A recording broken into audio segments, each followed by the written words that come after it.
un mundo en constante cambio que usted merece entender, porque es imposible interpretar la realidad que vivimos sin conocer cada uno de sus colores. Porque muchos son los tonos de la actualidad. Presentamos Matices.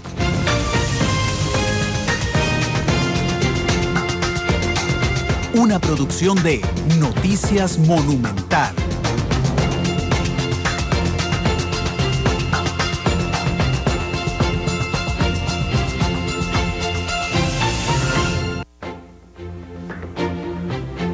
Hola, ¿qué tal? Son las 2 de la tarde con 13 minutos. Bienvenidos a Matices, este programa de Radio Monumental que es una producción del Departamento de Noticias Monumental y que busca establecer análisis, debate, profundidad de las cosas que se vuelven noticia en Costa Rica y en el mundo. Hoy tendremos un programa muy interesante. Ahorita les voy a contar cuál va a ser el detalle del programa. Bueno, se los había adelantado al mediodía en el noticiero.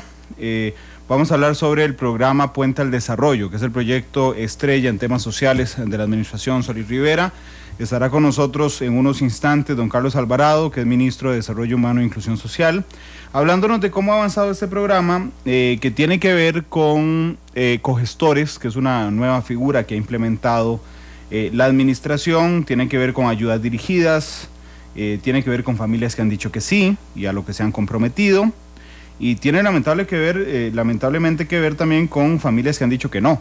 Y aquí don Carlos nos contará por qué han dicho que no también algunas familias. Así es que hablaremos de este tema, de cómo les ha ido durante los primeros meses de desarrollo del proyecto. Bueno, en lo que ocurre en Costa Rica y en el mundo, vamos a contarles, por ejemplo, que hoy el Ministerio de Hacienda y el Ministerio de Trabajo han presentado su proyecto de reforma a las pensiones con cargo al presupuesto nacional. Estas pensiones, que tienen un nombre rimbombante, se llaman pensiones con cargo al presupuesto nacional. Lo que tiene que ver es que, por ejemplo, cuando usted cotiza para un régimen de pensiones, como la caja, bueno, ahí agarra la plata que usted cotiza y lo mete a un fondo solidario donde se financian las pensiones de todas las personas. Si usted, por ejemplo, está en un régimen de pensiones como el del Poder Judicial, entonces usted cotiza y con la plata que usted cotiza le devuelven su pensión en el futuro, ¿verdad? Pero en el caso de las pensiones con cargo al presupuesto nacional, nunca se hizo este ahorro, nunca se hizo esa caja donde van cayendo las cotizaciones de las personas que se ven beneficiadas. Por eso se llama pensiones con cargo al presupuesto nacional, porque no existe un fondo del cual se agarran para ir distribuyéndole a las personas beneficiarias, sino que es el Estado el que tiene entonces que poner la plata para pagar un derecho adquirido de algunas personas. Bueno, hoy les decía que el Ministerio de Trabajo y el Ministerio de Hacienda anunciaron que van a enviar a la Asamblea Legislativa un proyecto de reformas. Entre las reformas más importantes es un tope que están poniendo. Ellos están diciendo ningún monto de pensiones con cargo al presupuesto nacional superaría los 3,5 millones de colones por mes. Por supuesto, esto depende de que la propuesta tenga éxito en la Asamblea Legislativa. Este proyecto del Ministerio de Trabajo y de Hacienda afectaría a las pensiones de 3.200 personas aproximadamente, cuyos montos son manejados por la Dirección Nacional de Pensiones. Eso sí, no incluyen ni al Poder Judicial, ni al Magisterio Nacional, ni a la Caja Costarricense de Seguro Social. Pero bueno, aquí hemos aprendido en Matices una y otra vez cómo las pensiones de la Caja tienen un tope máximo cercano al 1,5 millones de colones. Aunque usted cotice más plata, aunque su salario sea más plata, y siempre el tope será 1,5, un poquito más, 1,5 millones de colones.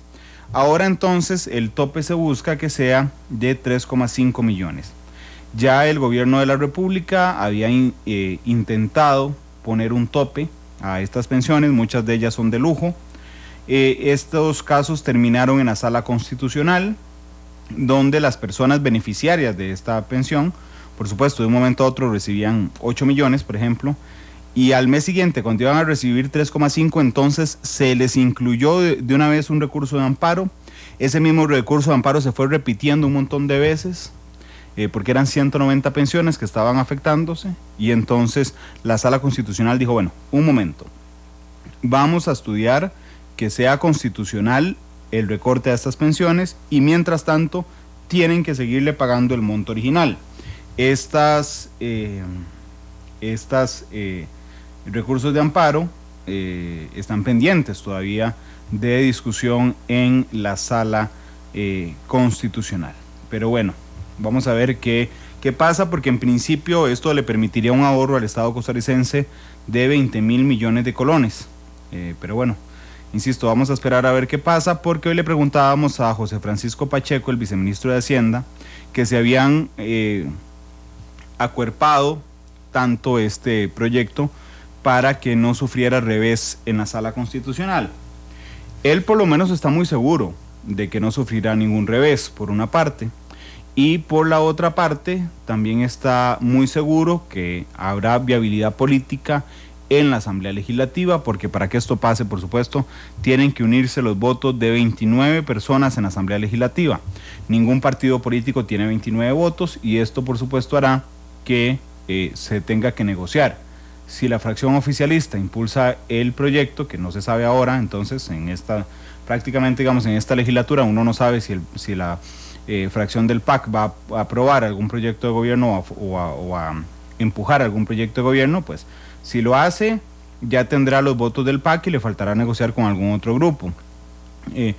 No sé, se imaginará usted los pactos que hay. Entonces uno puede decir, bueno, hay 13 diputados del PAC, más 9 diputados del Frente Amplio, eso hace 22. Todavía le faltaría negociar con una tercera fuerza, que podría ser la Unidad Social Cristiana, podría ser Liberación Nacional. Si es el Movimiento Libertario, todavía tendrían que negociar con otra más. Si son con los evangélicos, todavía tendrían que negociar con otra más. Así es que bueno, todavía queda el tema pendiente de la viabilidad política. Otro de los temas de lo que ha ocurrido en las últimas horas, el presidente Luis Guillermo Solís llegó a Guanacaste ya. Hoy empezó su gira, de hecho empezó la gira Ana Cruz. Aquí hay un desfase con la prensa, porque la prensa salió de casa presidencial a eso de las 7 de la mañana con rumbo a Guanacaste. El presidente se fue vía aérea a La Cruz, y entonces los periodistas que están destacados allá, de parte de Noticias Monumental está nuestra compañera Febe Cruz, lo están esperando aún en Liberia, tengo entendido, para ver Liberia y Cañas, la carretera Liberia y Cañas, pero el presidente no ha regresado ahí. Así es que bueno, ese es uno de los temas pendientes. Habrá que verse, habrá que ver, porque hay mucho calor en el ambiente. Recordemos, por ejemplo, lo que le pasó a doña Laura Chinchilla en 11 de abril en Alajuela, que se le hizo un desorden absoluto, hubo manifestaciones, la fuerza pública tuvo que responder, mientras que en el otro caso, en el del presidente Solís, bueno, aquí vamos a poner las cosas sobre la mesa transparentemente, como se acostumbran matices.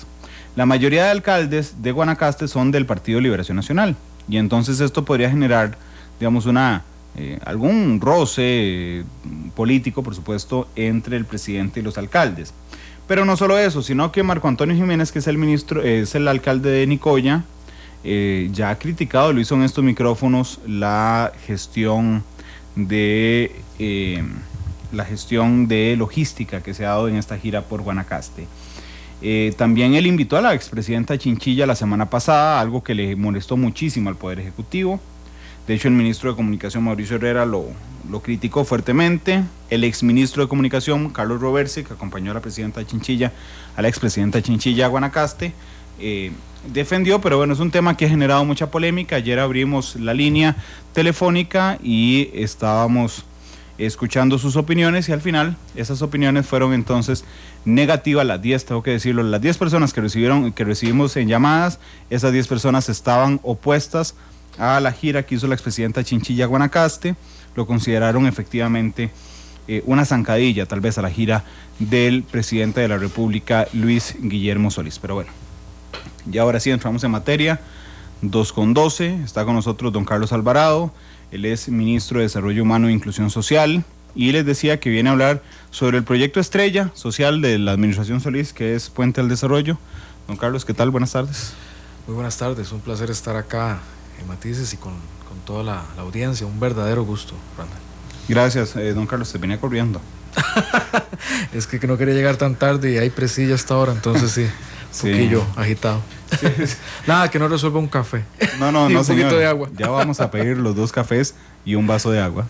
2 cafés porque me estoy incluyendo a mí en la lista del café de la tarde. Recordémosle a la gente, antes de entrar en cómo les ha ido, ¿qué es Puente al Desarrollo, don Carlos? Puente al Desarrollo es una estrategia de reducción de la pobreza que la administración de don Luis Guillermo hizo pública hicimos pública este marzo pasado. Es decir, antes de cumplir un año en la administración, ya hicimos pública nuestra estrategia de reducción de la pobreza y con un componente muy específico en reducción de la pobreza extrema, que es el compromiso del presidente, de don Luis Guillermo. Si uno tuviera que sintetizar en lo que consiste el programa, es combatir la pobreza extrema en los 75 distritos del país donde más se concentra, esto a través de la figura del profesional en la cogestión, los cogestores sociales.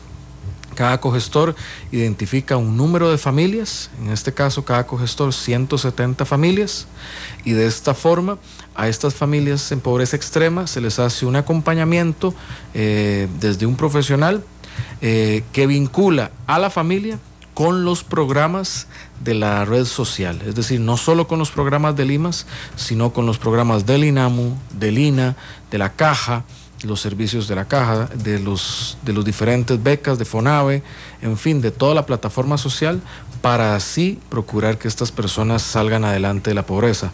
No es un programa asistencial. ¿Por qué? Porque si bien da un respaldo económico a las personas en pobreza extrema, lo que procura es que estas familias generen capacidades, es decir, que tengan salud, que tengan un nivel educativo, que los niños y los jóvenes que están en pobreza permanezcan en las aulas, que los adultos o los jóvenes en capacidad de trabajar aprendan un oficio o algún tipo de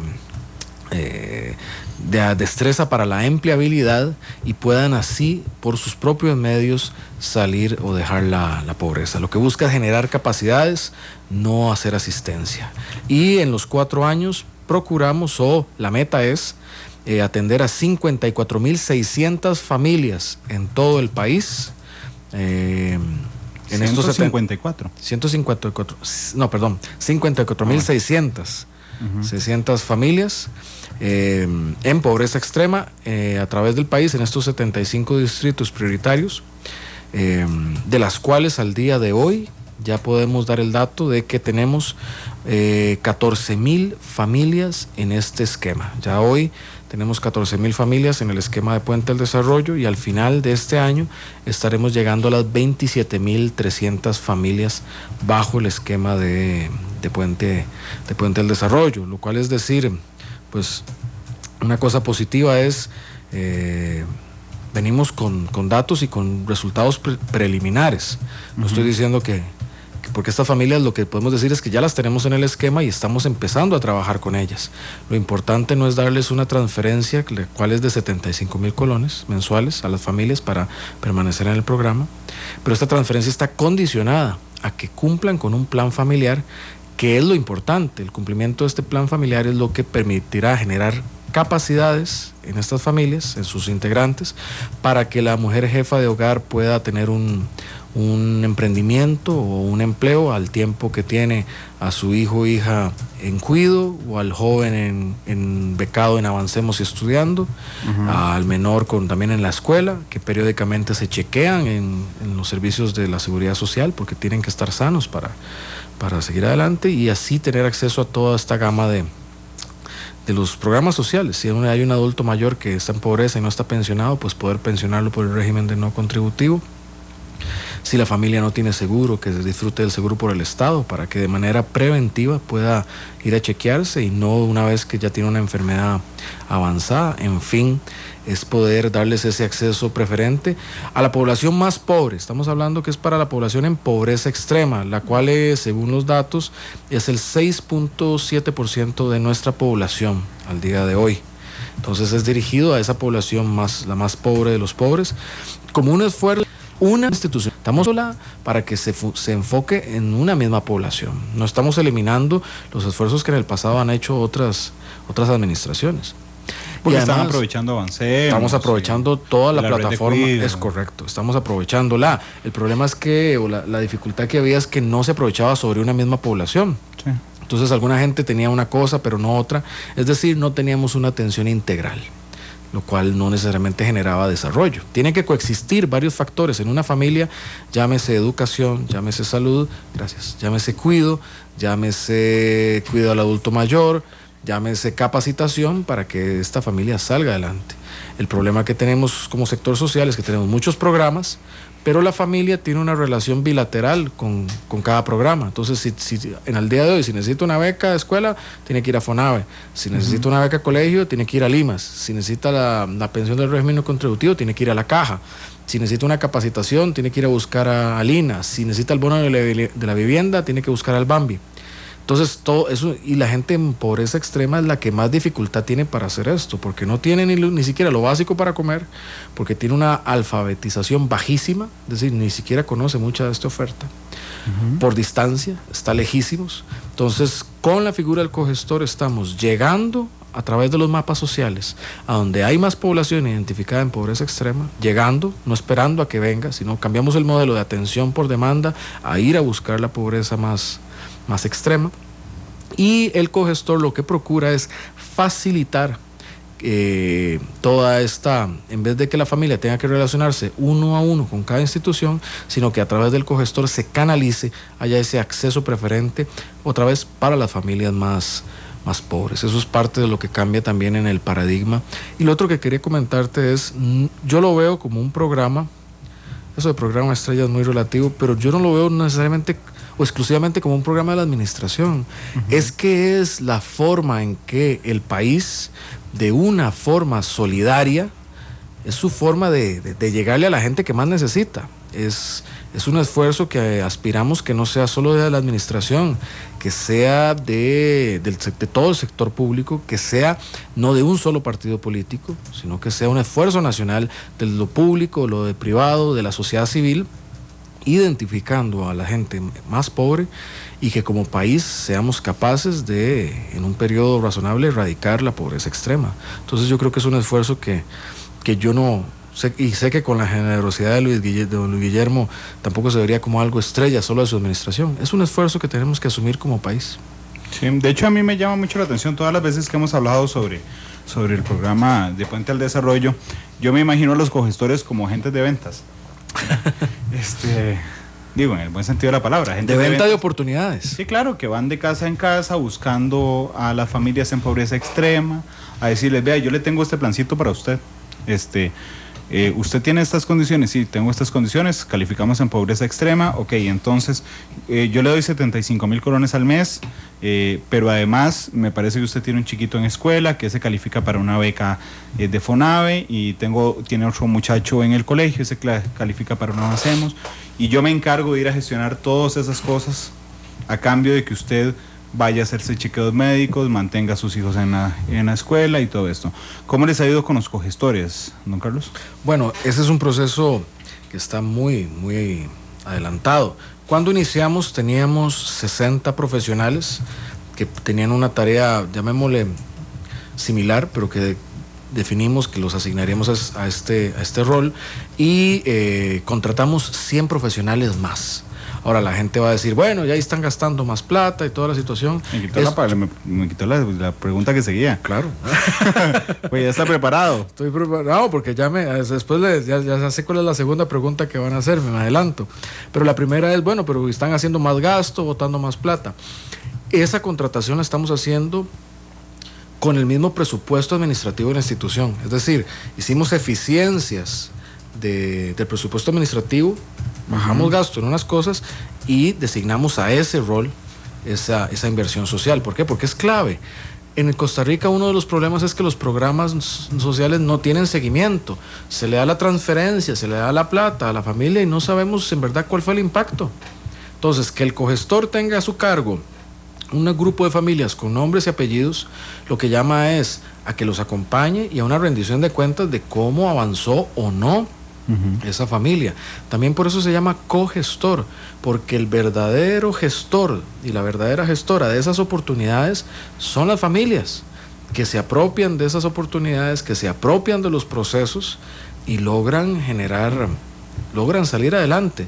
No va a ser a la larga el gobierno, no es el cogestor el que saca una familia de pobreza. Ayuda, da las herramientas, pero es el convencimiento y es el esfuerzo y es la generación de capacidades en los individuos. Es que el muchacho saque la escuela y el colegio, el joven tenga plomado, que el adulto mayor tenga la atención oportuna, que el niño tenga el cuidado y la nutrición. Son esos factores los que generan el desarrollo, no que el gobierno dé una suma de plata todos los meses. Eso no genera desarrollo.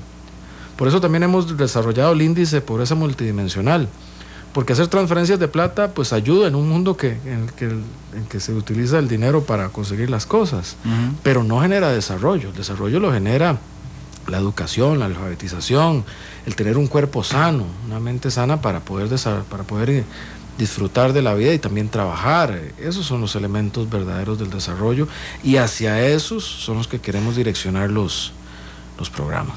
2 años dura el acompañamiento, ¿verdad? En las familias. Es correcto, está pensado para que dure 2 años. ¿Por qué? Porque no puede ser algo tampoco indefinido, o por lo menos 2 años es la ayuda asistencial. 2 años es la ayuda en la cual se hace una transferencia económica de 75,000 que condiciona el programa. ¿Y por qué temporal? Porque no podemos generar una dependencia perpetua. Hay casos en los que sí, casos con alguna discapacidad severa o con alguna condición particular, que hay ayudas que deben permanecer. Pero casualmente para eso están los programas de la red social. Sí. Para eso están. Este programa es un incentivo que estamos reconociendo, que si hay una familia en pobreza extrema es porque no tiene lo básico ni siquiera para la alimentación diaria. Esa familia en pobreza extrema es la que un niño no va a clases porque a veces inclusive son esos casos que los niños pues no han llegado comidos y que más bien van a la escuela no tanto por la escuela sino por el comedor escolar, porque ahí es donde comen. Y creo que la prensa lo ha reportado, hay lugares donde cuando hay vacaciones, sí, lo que piden las familias es que abran el comedor escolar. Entonces cuando hablamos de pobreza extrema son los niños que a veces se marean o se desmayan porque no tienen algo en la pancita, o la familia que así es como tiene que ir a buscar un trabajo, sin nada en el estómago. Entonces, dando lo básico, estamos diciendo, ok, es una transferencia básica para un sustento, pero condicionado a un plan integral de logros familiares, así se le denomina. Ahorita hablamos de las familias que han dicho que no, que también existen. Pero las que han dicho que sí, don Carlos, ¿cuál es la reacción? ¿Han visto con buenos ojos? ¿Se comprometen con ganas? ¿O son un poco dubitativas? ¿Ven al cogestor como el salvador de un momento a otro de la familia? ¿Cuál ha sido la reacción de los que han dicho que sí? Bueno, creo que, y eso es un sentimiento nacional en el país, creo que hay una reacción que es como de querer creer. La gente quiere creer que se pueden hacer las cosas, pero de reserva también. De reserva porque hay veces que se ha prometido cosas y cuando no se logran, pues lo que genera es frustración. Por eso es que nosotros en este proceso hemos procurado tener los hechos antes que una promesa. O sea, nosotros nos preocupamos hoy por tener esas 14,000 familias en el esquema. Yo hoy tengo la ventaja de que puedo decir, hay 14,000 familias en el esquema y no decir, vamos a tener. Yo entonces diciendo tengo un proceso de 14,000 familias ya bajo Puente del Desarrollo,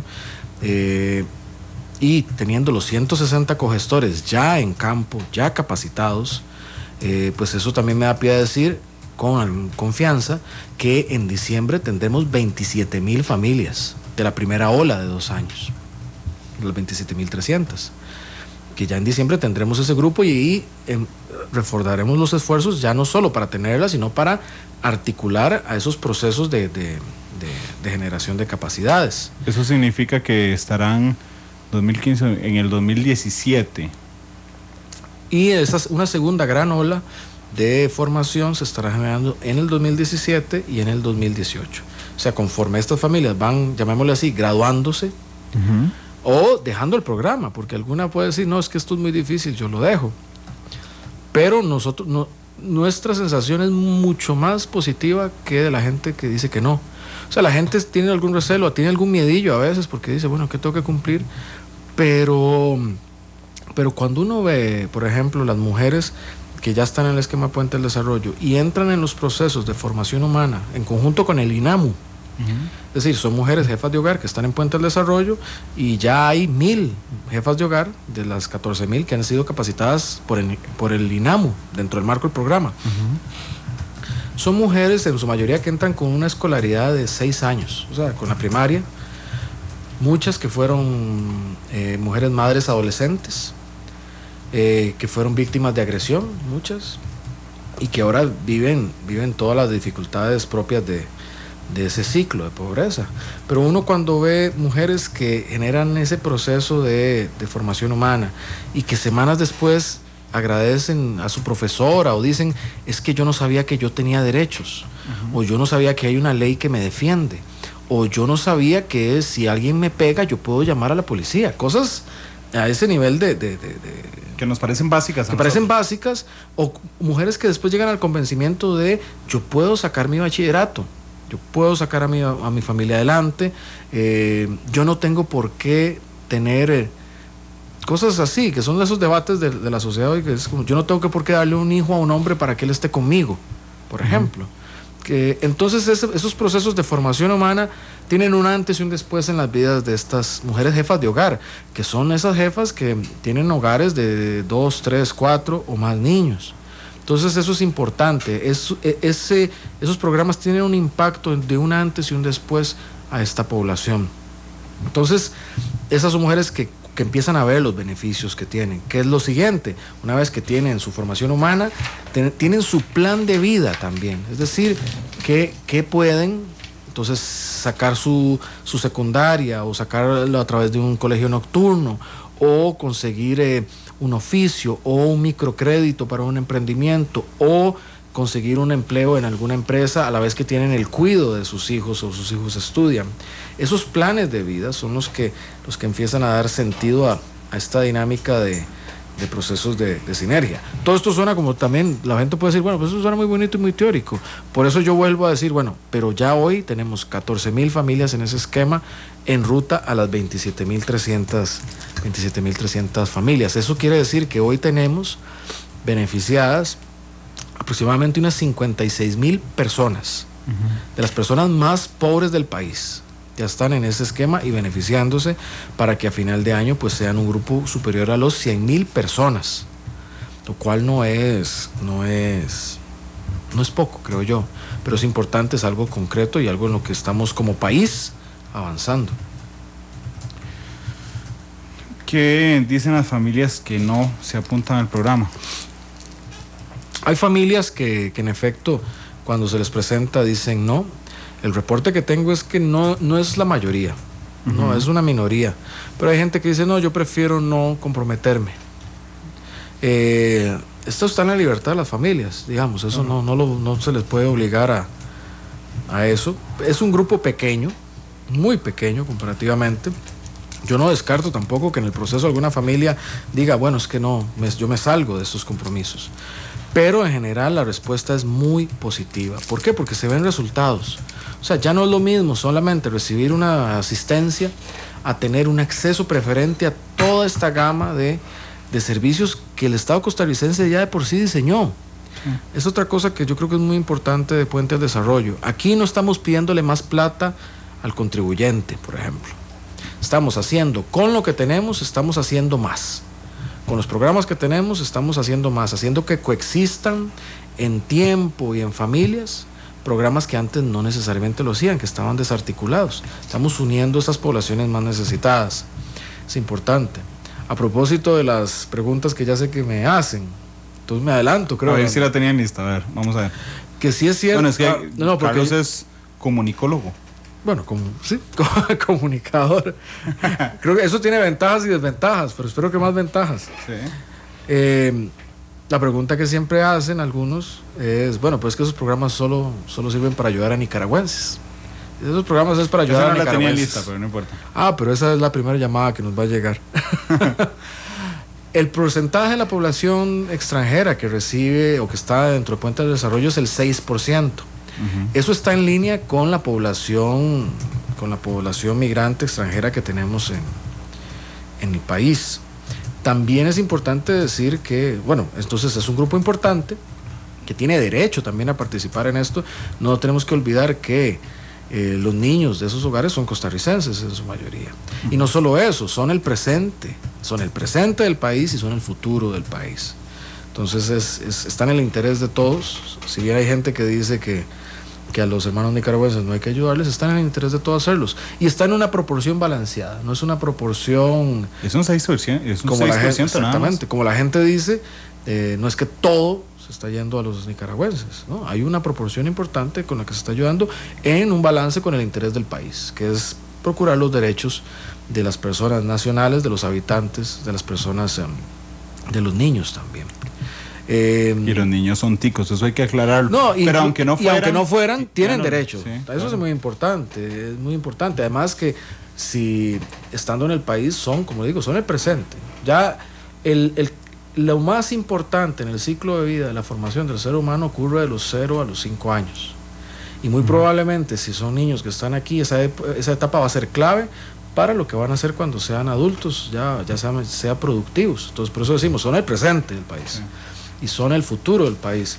Eso es como si uno tuviera un viñedo y se preocupa por comprar la maquinaria, se preocupa por el proceso de embotellado, se preocupa por capacitar al personal, pero olvida la vid y olvida a las uvas, lo más importante, que es el inicio del proceso. Uno puede tener todo muy bien para adelante, pero si en el origen de la semilla no está esa fortaleza, esa consideración, el resto del proceso pues no va a poder necesariamente recomponer el camino. Claro, hay familias que pueden meterse al programa, que estén obviamente en extrema pobreza, que pueden meterse al programa y que a mitad de camino, cuando ya el cogestor les consiguió la beca de Avancemos, la de FONAVE, una pensión del régimen no contributivo, una capacitación en el INA, dicen, me salgo.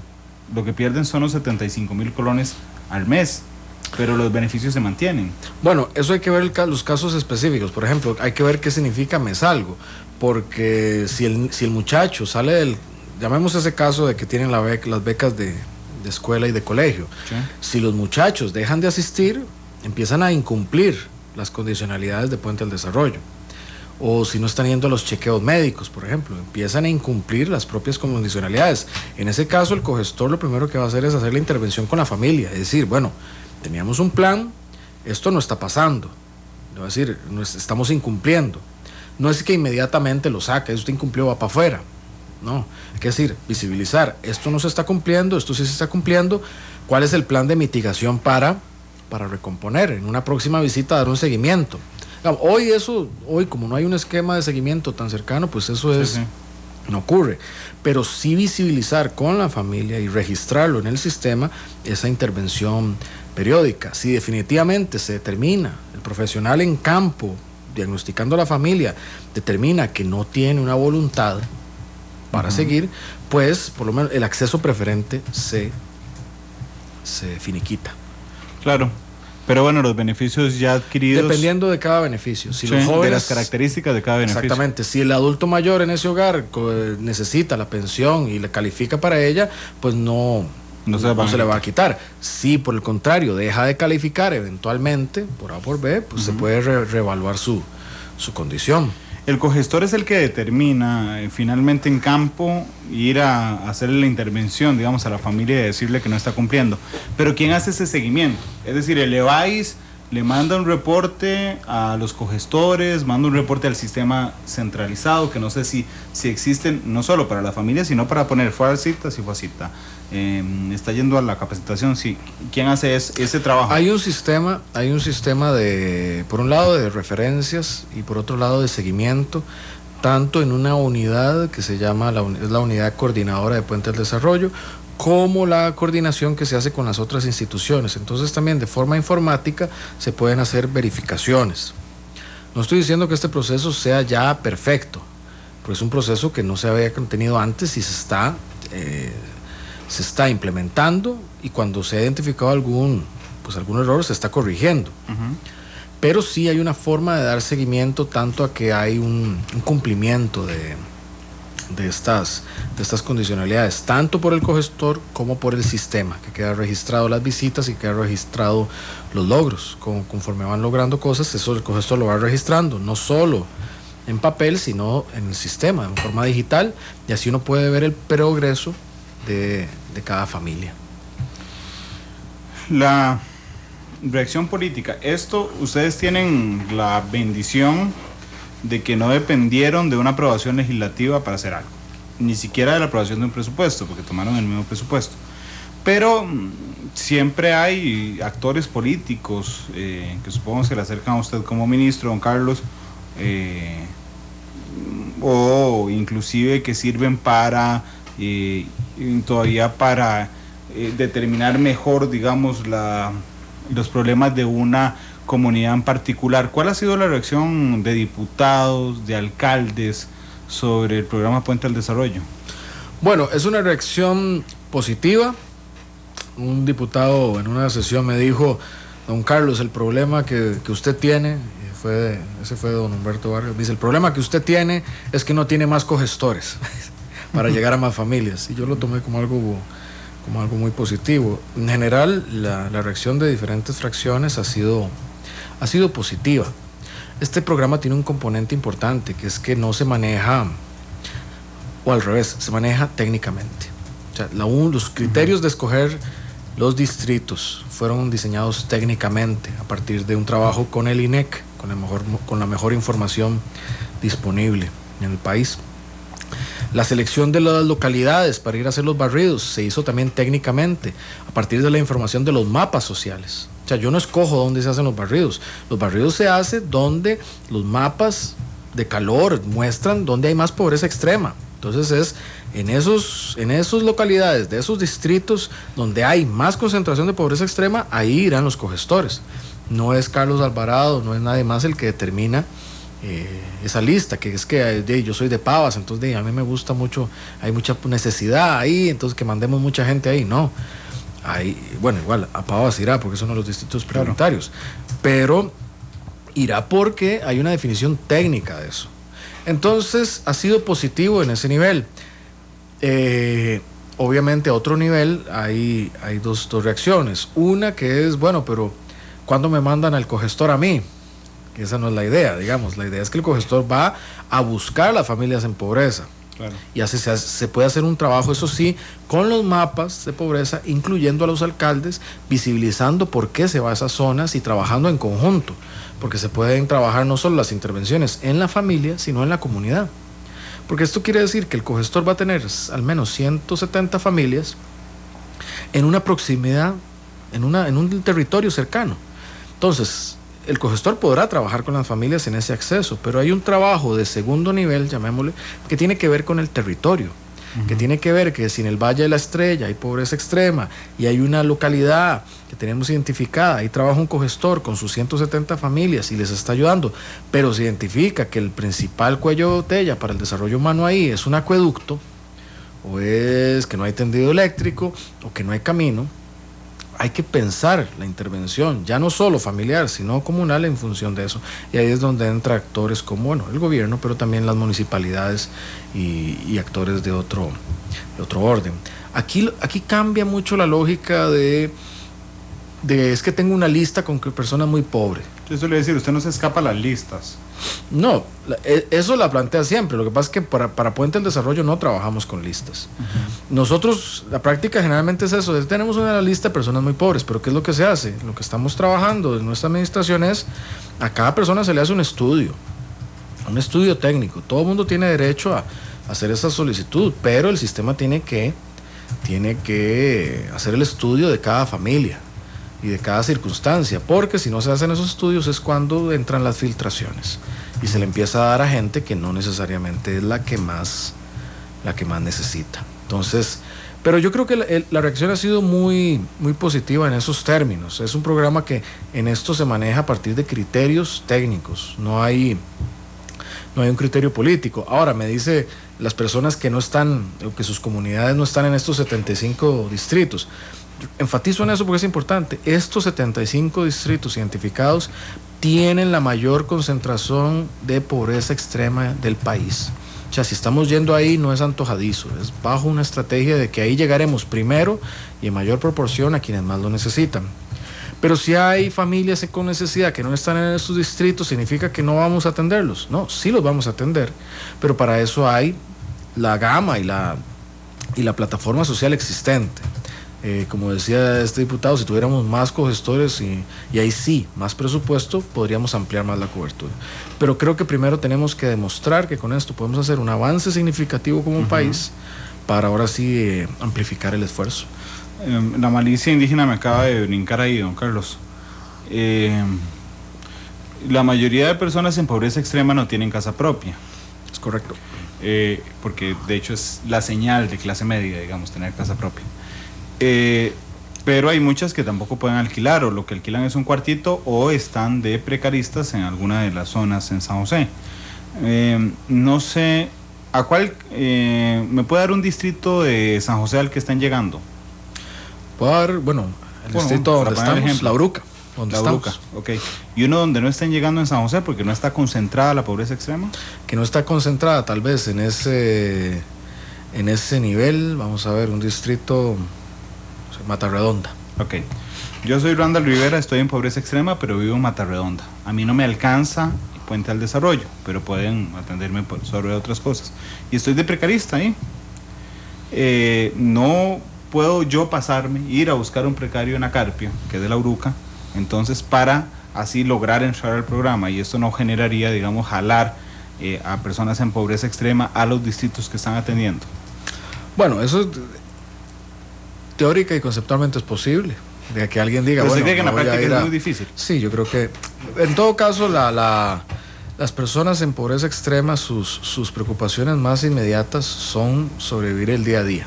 O sea, estamos hablando de que son personas que muchas veces no van a una institución a pedir ayuda, 1, porque no conocen, 2, porque no saben leer, o 3, porque los pases no los tienen. Estamos hablando de 1,000 colones en algunos casos, 500 colones en pases y no los tienen. O el costo-beneficio de hacer una fila para esperar y llenar un formulario para recibir un beneficio es muy alto, con que tal vez es mejor que yo vaya a dedicar ese día a ver cómo me procuro el alimento para mí y para mis familiares. Entonces, por eso está diseñado, por lo menos para que los cogestores lleguen primero. O sea, si hay una persona en pobreza extrema en Matarredonda, pues lo que corresponde, y esa es una ventaja también de los mapas sociales. La estrategia Puente al Desarrollo se enfoca mucho en la parte de cogestores, pero no significa que en los otros distritos no trabaje como estrategia, porque con los mapas sociales estamos hoy en la capacidad de identificar en Matarredonda y en los distritos del país dónde está la pobreza. Entonces, por ejemplo, con el trabajo de con municipalidades o con el gobierno central, se puede ir ahí primero a donde hay más concentraciones. La ventaja con la parte de cogestión es que sí es donde hay mayor concentración. Entonces ya no estamos hablando de que va a ir un cogestor a trabajar con 1, 2, 3 familias. Estamos hablando en un territorio donde de manera concentrada va a trabajar con 170 familias. Las empresas privadas, ¿les han hablado ustedes a las empresas para que, por ejemplo, si necesitan operarios, se le dé prioridad a las personas que están en el programa? ¿Han logrado alguna mano de empresa privada? Hemos entablado diálogos que son muy, muy provechosos con la empresa privada. Hay un gran interés, y esa es la parte tal vez que Randall, que la parte que como no es noticia, a veces no trasciende, pero hoy sí. Bueno, habría que ver cuál de las noticias. Pero lo importante que es, o sea, hay un gran interés de la empresa privada, y yo lo he visto no solo empresa privada, de los sectores. Yo lo he visto en la iglesia católica, en las iglesias de diferentes denominaciones, en los sectores sociales organizados, sindicatos con los que hemos tenido la oportunidad de hablar. Hay un gran interés de que el país progrese. La ventaja del tema de la pobreza es que es un tema que no nos polariza. No es un tema que nos polarice. Entonces es un buen tema por donde empezar. Recuerdo una cita que decía Nelson Mandela, que no es poca cosa. Nelson Mandela que logró derrotar el apartheid en Sudáfrica, que decía que la mejor forma de derrotar a tu enemigo es trabajando con él, decía. Y eso yo creo que es una cosa que es bueno traer a la mesa hoy en Costa Rica, donde tantas veces más bien lo que se quiere es como radicalizar las discusiones. Yo creo que tenemos que trabajar conjunto. Nuestras posibilidades como país para llegar a acuerdos y construir son enormes. Lo que pasa es que a veces creo que no nos damos cuenta de eso. Un diálogo entre sector público, privado, social organizado en Costa Rica es relativamente sencillo. En otros países es impensable. Lo que pasa es que de partida creo que hay posiciones que se radicalizan mucho en la teatralidad mediática. Y cuando se cierra la cortina mediática y estamos hablando detrás de bambalinas, resulta más fácil ponerse de acuerdo a veces. Pero diciendo eso, tanto el sector privado como el sector social organizado, ONGs, tienden mucho a matricularse en esto. Y es que en el enfoque que hemos hecho, por ejemplo, de los mapas sociales, es que no hay pierde. O sea, en el mapa uno ve ya no un distrito. O sea, ya pasamos de ver a Costa Rica como una unidad que tiene 20 y tanto % de pobreza por ingreso. Aquí uno puede ver cuadra por cuadra la situación. Le pongo un ejemplo. Aquí también en un distrito muy cercano, en Pavas. Pavas tiene un promedio de pobreza del 17%. Entonces uno dice, bueno, Pavas está bien, está por debajo de la media nacional. Bueno, uno podría pensar eso. Pero si uno se pone a ver cuadra por cuadra, hay 2 conglomeraciones diametralmente distintas, a menos de 1 kilómetro una de otra. Tenemos un conglomerado cercano en la finca San Juan, donde la pobreza supera el 45% de la gente que vive ahí. O sea, eso es el estándar de un país subdesarrollado, mucho más que Costa Rica. 45% de pobreza. Escolaridad que llega a 7 años, es decir, apenas el 7º año. Y a 1 kilómetro tenemos otro barrio dentro de ese mismo distrito que tiene 0% de pobreza. 0% de pobreza y una escolaridad de 15 años promedio. Es decir, casi que todos son o máster o licenciados o doctores. Y eso a 1 kilómetro de distancia. Pero los mapas sociales o los indicadores que estamos desarrollando nos permiten ver esas realidades. Y cuando uno expone esas realidades, se hace más difícil no actuar. Uno se siente mal de no actuar. Yo como jerarca, por ejemplo, es que yo tengo los datos, yo sé dónde están las situaciones, yo sé dónde, más bien uno siente el peso de la responsabilidad de tener que actuar. Pero bueno, lo bueno es, como en las buenas causas, es poder compartir esos pesos y compartir los logros. Yo confío que evolucionando estas herramientas en un futuro no muy lejano, bastante cercano, todavía no estamos ahí, pero pronto lo estaremos, podremos coordinar cada vez más la acción pública, privada, para que no, el ejemplo típico tal vez es una caricatura, pero se dice que las empresas, unos pintan escuelas por allá, otros hacen reciclaje por acá, pero si uno logra visibilizar las variables claves de desarrollo, como educación, cuáles son los focos principales de exclusión y prioriza, concentra la acción pública y privada en esos lugares, como lo estamos pretendiendo hacer, tanto en Puentes de Desarrollo como en el programa Yo Me Apunto del MEP, uno es ahí donde puede mover la aguja, puede cambiar la situación real, como lo queremos hacer con las familias en Puentes del Desarrollo. Pero solo me quedó pendiente, antes de ir a la pausa, el tema del empleo en la empresa privada, porque si es una diferencia sustancial en una familia en extrema pobreza, 75,000 colones al mes, que uno de sus miembros consiga empleo, lo saca, digamos, inmediatamente. Entiendo que llevan pocos meses, pero ¿ha habido algún acercamiento con alguna empresa? Decirle, bueno, supongo que la escolaridad es muy baja en estas familias, entonces si tienen puestos disponibles para esa escolaridad, ayúdennos a darle prioridad a la gente de Puente del Desarrollo. Puente del Desarrollo lo contempla. Nosotros es lo que llamamos la pirámide en Puente del Desarrollo. En la base de la pirámide está la asistencia, beneficio asistencial, que es lo que le da el sustento a la familia que no tiene ni qué comer. En el segundo nivel está el encadenamiento. Es la condición entre la asistencia y los programas de promoción social, en los que está salud, educación, capacitación como los centrales, por las dimensiones de generar capacidades humanas. Entonces, ese es el segundo nivel de la pirámide. ¿Y cuál es el tercer nivel de la pirámide? Es el tercer nivel que desengancha el nivel de asistencial de abajo. Es el nivel donde la familia, a través de la promoción social, logra la autonomía y la independencia, tanto psicológica, emocional, para decir yo sí puedo salir adelante, como la autonomía económica. Y ahora, ¿eso en qué se logra?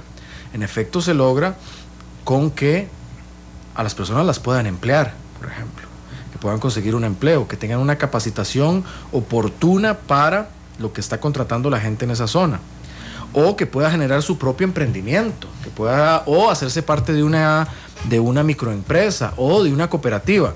Y en esto yo voy a ser muy franco y tal vez muy llano, pero nosotros como Puente del Desarrollo estamos contando con todas las herramientas.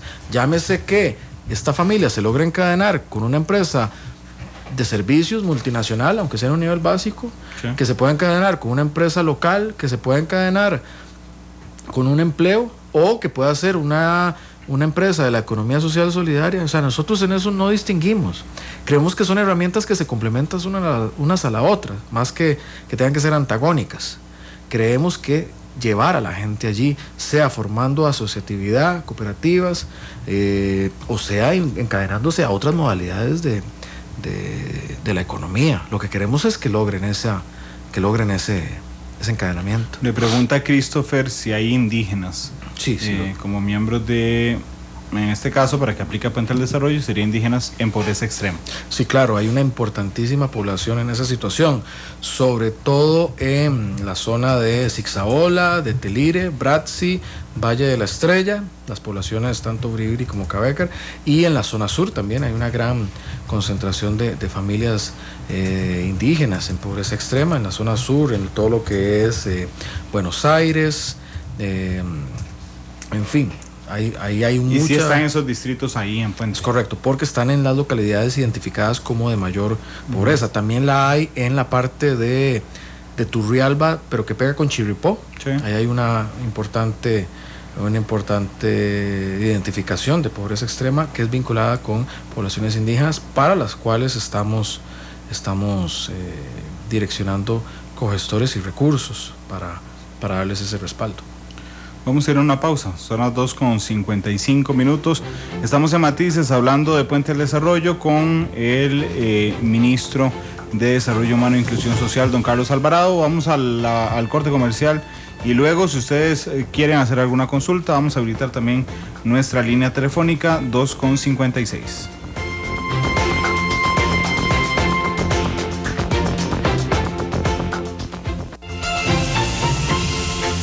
Porque la realidad tiene muchos tonos, matices.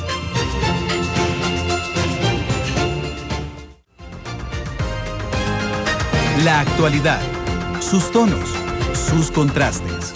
Esto es Matices.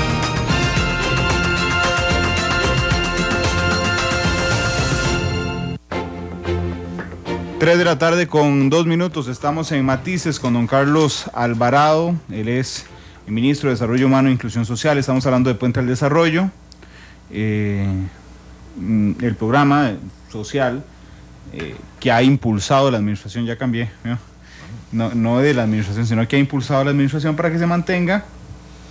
Y bueno, iba a abrir la línea, porque creo que ya están entrando, ¿verdad? Bueno, vamos a abrir la línea igual, ya hay 4 ahí, pero voy a abrir la línea 905-222-0000. Vamos a recibir la primera llamada. Buenas tardes, ¿cuál es su nombre? Vamos a ver si está ahí. Buenas tardes, ¿cuál es su nombre? Sí, gracias, buenas tardes. Yo me llamo René Rocha. Don René, muchas gracias por llamar y por escucharnos. Adelante, por favor. Sí, gracias. Yo soy indígena Bribri, hablando de malicia indígena, como usted lo decía, don Randall. Señor. Un saludo para el señor ministro. En realidad, yo quisiera más bien aprovechar este espacio para agradecerle a él todo el trabajo que está haciendo por los más pobres entre los pobres, incluyendo a la población indígena. Lo que pasa es que nosotros tenemos otra forma diferente de ver la pobreza, las consecuencias de la pobreza y cómo atacar la pobreza. Por eso es que yo quisiera aprovechar ese espacio para solicitarle a don Carlos que en representación de las autoridades tradicionales de los pueblos indígenas, que no son ni asociaciones de desarrollo, ni CONAI, ni cooperativas, ni sindicato, ni nada, una reunión de trabajo en el despacho, que si es la oportunidad que nos dé. Yo me llamo René Rocha para que él tenga claro quién es el solicitante, ¿verdad?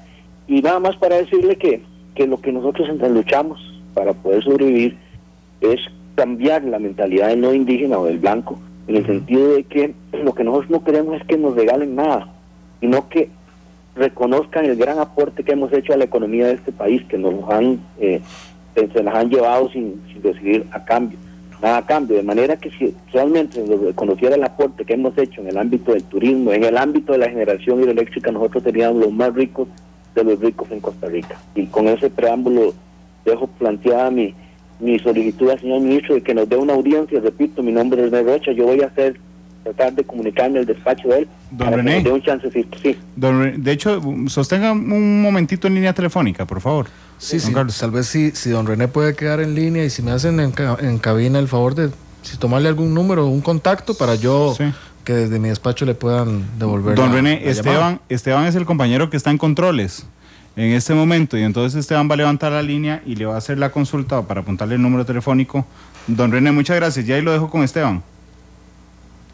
Bueno, ahí queda con Esteban. Mientras Esteban hace la magia ese de levantar el teléfono, apuntar y después recibir la próxima llamada, qué dicha que nos llama una persona indígena, porque un día de estos hicimos un foro aquí en Matices, y un día de estos haciendo una capacitación interna en Central de Radios, vimos un documental de la Universidad de Costa Rica que se llama Si no es dinga es mandinga, y Rina Cáceres, que es una de las historiadoras más famosas, descubrió que al parecer esto viene del origen de un dicho que no era si no es dinga es mandinga, era si no es inca es de madinga, y lo que significa es que o todos tenemos algo de indígenas o todos tenemos algo de africanos. Así es que bueno, en buena hora y qué dicha. 3:05, vamos a la siguiente llamada. Buenas tardes, ¿cuál es su nombre? Sí, buenas tardes, soy Gerardo. Don Gerardo, gracias. Dígame que está un aguacero. Para nada. Bueno, es que se oye un poco de escándalo y yo decía, ¿dónde está lloviendo? Adelante, don Gerardo. No, es que el ruido creo que es de los carros. Mire, aunque toda la vida los fuentes oficiales lo han negado, pues los costarricenses sabemos que los focos de pobreza están compuestos en un 90% por nicaragüenses, o lo que yo llamo los nicas nacidos, y de esa gran cantidad pues hay lo que yo llamo nicas nacidos en Costa Rica. A mí me parece que nunca me ha parecido que tenga alguna lógica absorber toda la pobreza de Nicaragua para gastar nuestros recursos. Quisiera preguntar cuánto pone ACNUR o cuánto pone Daniel Ortega para esa gente. Eso por un lado. Por otro lado, he sabido de que ese tipo de programas lo que hace es perpetuar la pobreza y la miseria. Ahora, me parece que ese tipo de programas también, pues, en el caso para proteger a los nicas, pues me parece que de por medio hay compromisos muy grandes entre los políticos ticos y los políticos nicas. Por ejemplo, préstamos, financiamientos de campañas, sobornos y cosas por el estilo. Me parece que la gente que habla con ese gran entusiasmo de este tipo de cosas, oiga, o son unos truanes o son unos traidores. Buenas tardes. Gracias, don Gerardo. Lo que pasa es que don Carlos es pitonizo, yo creo, porque había dicho que él sabía que le iban a hacer esta consulta y ya había dado los datos, pero cortito, para recibir la otra llamada. ¿Nos recuerda los datos? 6% es la población extranjera o nicaragüense principalmente que está en Puente del Desarrollo. 6%. Estamos hablando de, al momento tenemos 14,000 familias, entonces ahí estaríamos hablando de 840 con algún integrante nicaragüense. De las 14,000 estaremos hablando de unas 840, que a mí me parece oportuno. Que tiene algún integrante nicaragüense. Es correcto, entonces eso me parece balanceado. Claro. 3:07, vamos a la siguiente llamada. Buenas tardes, ¿cuál es su nombre? Buenas tardes, mi nombre es Sergio González de Cartago. Don Sergio González de la mejor provincia del país. Adelante, don Sergio. Claro que sí. Sí, mira, escuché la introducción y ahora al final, pues basado a eso voy a hacer mi comentario. Me parece muy bien que el gobierno tenga esa iniciativa, Puentes de Desarrollo. Me parece muy bien.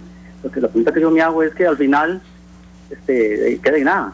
Yo siento que cada año deberían hacer una evaluación de ver si toda esa idea, se haga una evaluación para ver si realmente cuánto se concretó, cuánto se llevó a cabo, cuánto se llevó a cabo todo ese plan. Porque si no, entonces ¿de qué sirve tanta palabra? Y de aquí el señor, imagino que debe tener su buen salario, no va a estar de ahí a honor ni a gratis. Imagino que sobre él va a haber otros que lo están ayudando, no van a estar ya gratis. Entonces, si no se logra nada al final, gastamos un montón de dinero a la final y no se hace nada. Más ahora con esto de gasto público, con esto de los salarios tan altos, ¿verdad? Buenas tardes. Gracias, don Sergio. Don Carlos. Bueno, no, yo creo que lo que le preocupa es la evaluación y el seguimiento. No, son buenos puntos. Primero a don René, obviamente, ya tengo su número telefónico y se le estará contactando desde mi despacho. Hay un tema importantísimo en esto y yo de hecho, caí en cuenta también en una visita que hicimos casualmente con don Luis Guillermo a la zona, se me escapó el nombre en este momento, pero es territorio Bribri, que se nos acercó una comunidad casualmente y nos decía este argumento que decía don René, es que nuestra concepción es diferente de cómo vemos el tema de la pobreza, además nuestra lengua es diferente y nuestras costumbres. Nosotros estamos para la segunda parte de Puente al Desarrollo conceptualizando tener un módulo más detallado y específico para la atención de las poblaciones indígenas que incluso tome en cuenta personas que tengan dominio de la lengua. Entonces eso es algo importante, si bien probablemente pues por los temas de exclusión o de a veces sesgos históricos no se tiene en este módulo inicial, si bien ya hay personal para atenderlo, estamos proyectando mejorar esa atención tomando en cuenta la variable cultural, que no es cosa menor, pero estamos dirigiéndonos a eso, similar como lo ha hecho el MEP, por ejemplo, en la parte educativa. Don Gerardo, pues bueno, creo que es importante, creo que refuerza la posición de él, refuerza ese estereotipo, ese mito de que esto es pues nada más para ayudar a focos de pobreza compuestos por, y lo voy a decir coloquialmente, por nicas. Yo creo que esa es una discusión que tenemos que abrir muy fuertemente como país. Es que cuando nosotros hablamos así, muy alegremente, pero yo pongo, es que nosotros como país tenemos que reconocer que tenemos una población importante que hoy es costarricense. Es que eso dice que son nicas nacidos en Costa Rica, perdón, esos son costarricenses. Según lo que dice nuestra ley, se formarán como costarricenses y terminarán también diciendo MAI, diciendo otras cosas y con nuestra idiosincrasia. Y son las personas que serán la fuerza laboral y que llevarán muchas de esas cosas y que creo que enriquece.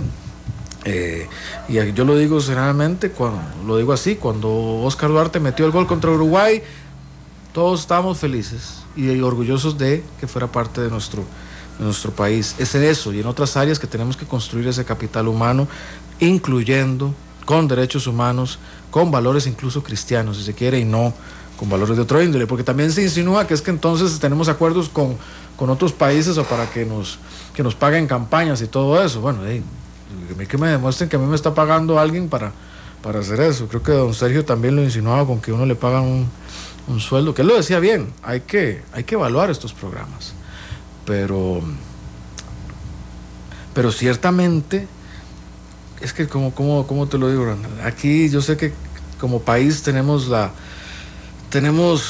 perdido los beneficios de duda y yo por eso vengo con datos, no vengo con hipótesis. Los datos son, tenemos 14,000 familias bajo el esquema Puente del Desarrollo, 6% son de una población que tiene origen extranjero, principalmente nicaragüense. A final de año tendremos 27,000 familias de las más pobres del país bajo este esquema, ayudando solidariamente a la gente más pobre del país.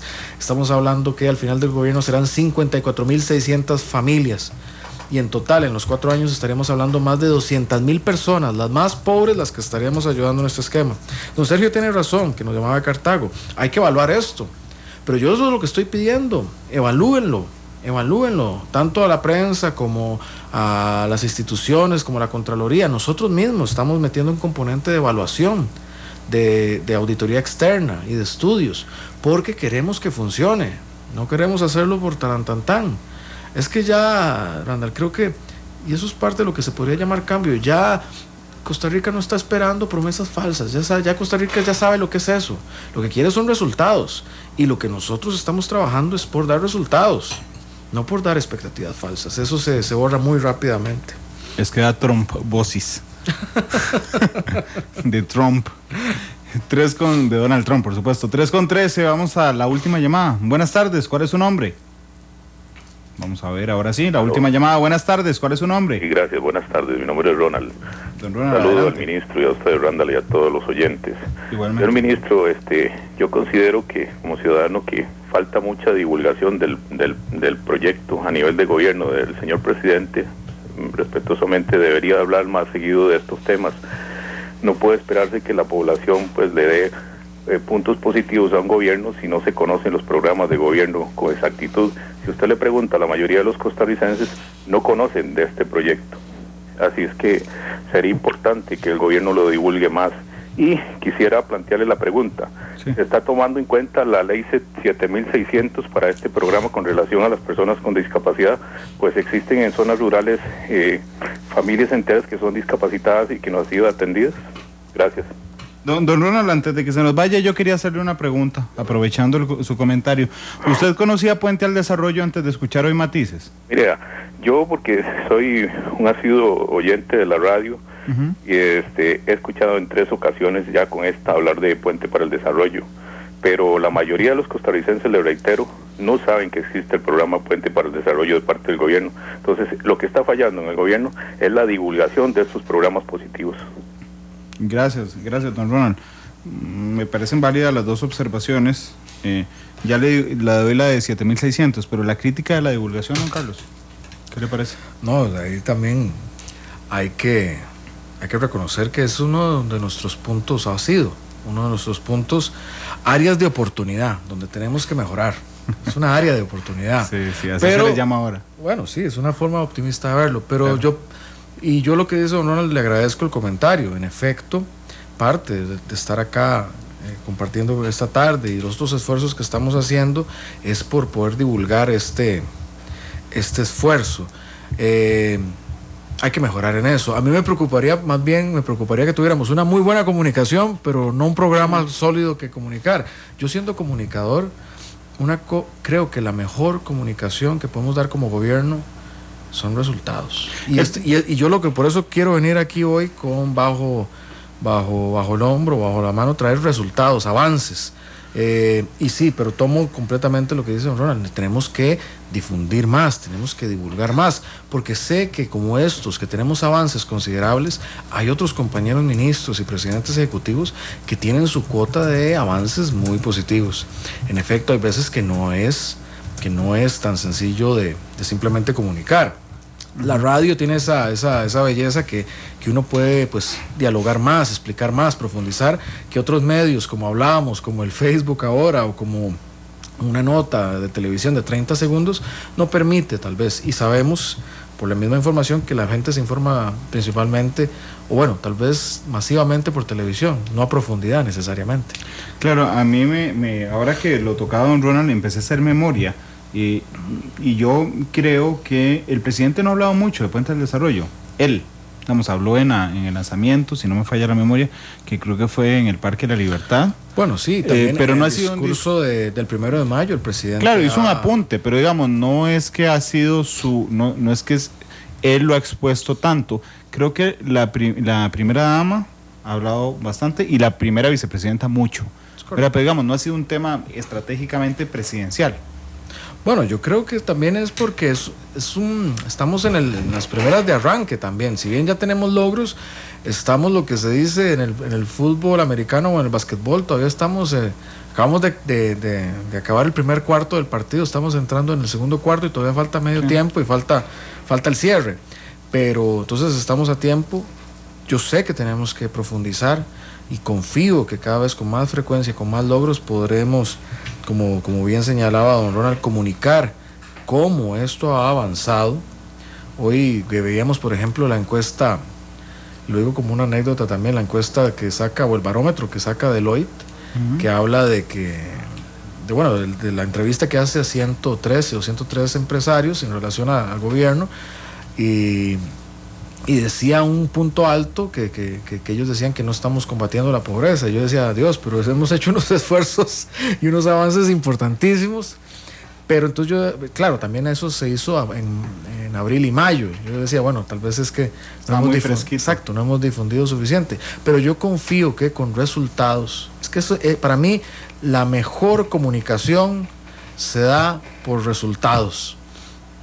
O sea, cuando uno ve resultados concretos, así ya no sería que por qué no clasificamos a la segunda ronda y por qué Cuando hay un resultado, ese es el mejor mensaje, y por eso yo tengo el deseo de traer resultados. En relación con la ley 7600, en efecto, los cogestores están capacitados en muchas áreas.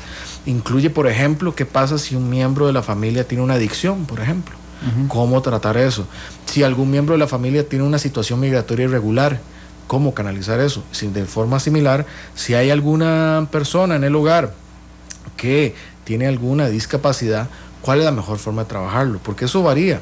Hay personas con discapacidad que lo que necesitan es vincularse al mercado laboral, que ya sea que independientemente de que sea alguien ciego o alguien en silla de ruedas, tiene toda la disposición o todas las aptitudes para generar trabajo, para tener trabajo.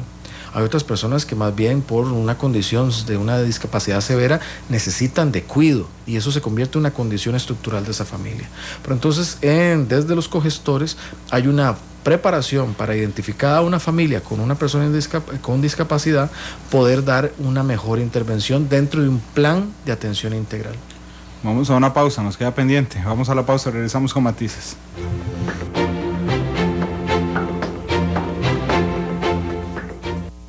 Analizamos los tonos de la actualidad. Exploramos sus contrastes. Matices.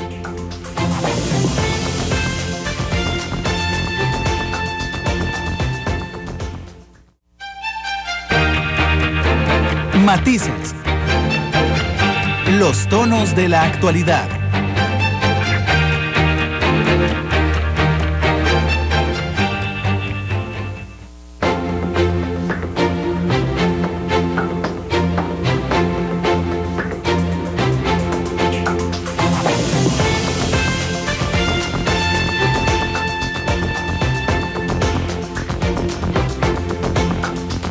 Con 23, estamos en Matices, nos quedan, don Esteban, un minuto, don Carlos, de cierre. ¿Usted cree que es positivo lo que se ha hecho? ¿Está satisfecho con lo que ha pasado hasta este instante? Yo estoy optimista. Satisfecho estaré cuando hayamos llegado a las 54.600 familias con un programa no asistencial, sino de generación de capacidades. Estaré satisfecho cuando pueda entregar eso ya como un logro y como una meta para el país. Es un esfuerzo de todos. Y insisto en el tema del optimismo. Frente a miedos, frente a antagonismos que queramos hacer, es, creo yo, mejor consejero el optimismo, la confianza, el trabajo conjunto, que nos digamos las cosas como país, pero que trabajemos en pos del bien.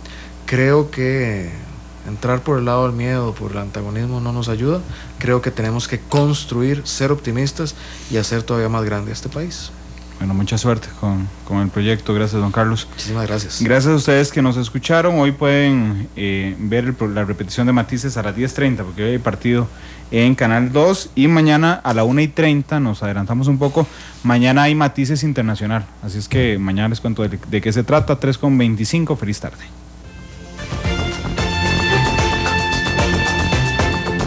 Vivimos en un mundo.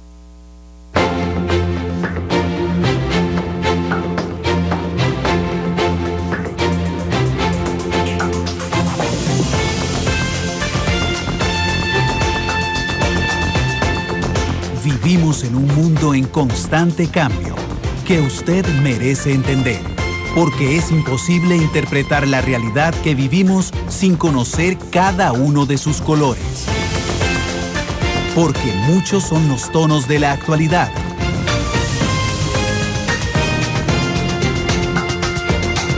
Una producción de Noticias Monumental.